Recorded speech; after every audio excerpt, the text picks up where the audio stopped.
Shalom, I'm Stuart Dauermann, and for about 50 years I've been standing at the intersection between the Christian and Jewish communities. In fact, I have 2 degrees in intercultural studies, because it's my observation that Christians and Jews often have difficulty talking with one another at this place where their 2 cultures meet. And I try to be a facilitator, an interpreter, to try to help Christians understand Jews and speak to Jews, and try to help Jews understand Christians and speak to them, and try to help each of them to listen to one another. And in my years of study, I've discovered that there are really 3 ways in which people try to navigate this intersection when they have interreligious dialogue. And I often meet people, usually it's Christian people, frankly, who have Jewish sons-in-law or Jewish daughters-in-law.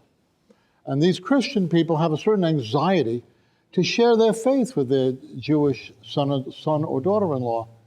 And on the one hand, they want to be faithful to what they believe about Jesus, but on the other hand, they want to be respectful of the Jewish relative. Sometimes that respect is more evident than other times. As you'll see, as I present to you 3 alternatives, 3 different ways in which people navigate this intersection between the Christian and Jewish worlds. And at the end of the discussion, I'll have a word both for those of us who are Jews and those of us who are Christians, because we need to hear something, all of us, from each other and about ourselves. But let me give you those 3 alternatives. The first one is what I call no but.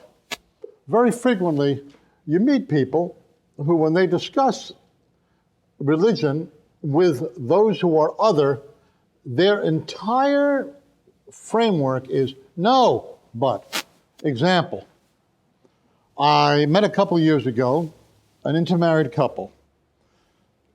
The young man was a Christian, the young lady a Jew, who became a believer in Jesus, by the way. She became a Yeshua believer, but she came from a Jewish family that became even more Orthodox after she came to Yeshua faith.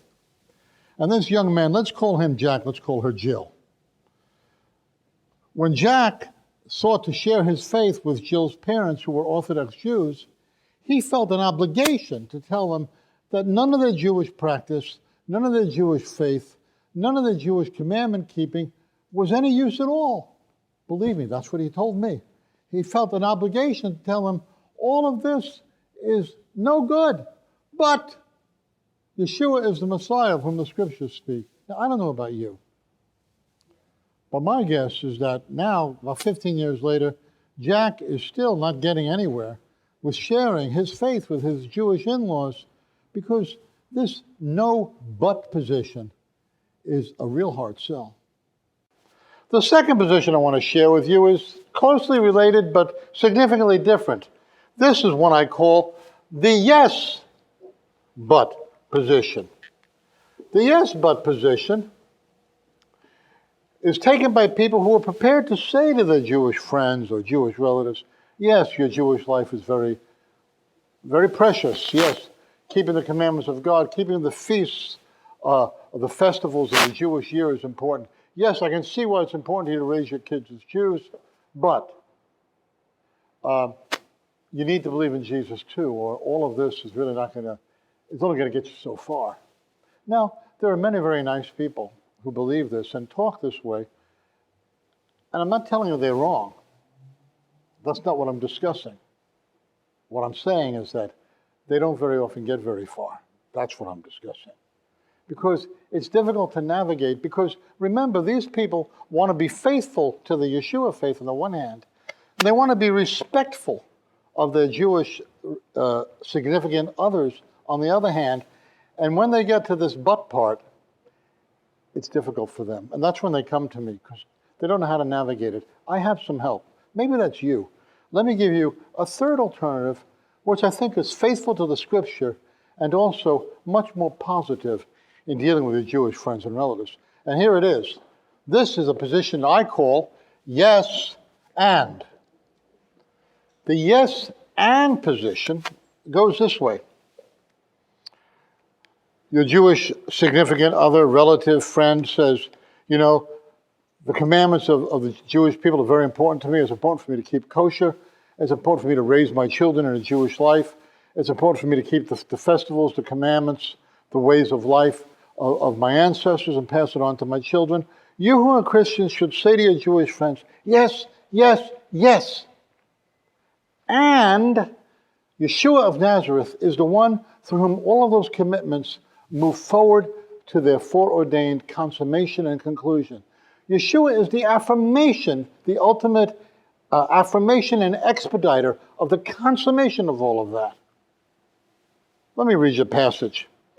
You know, those of you who are Christians, there's a passage which I'll bet almost all of you can quote from memory. That's John 3:16.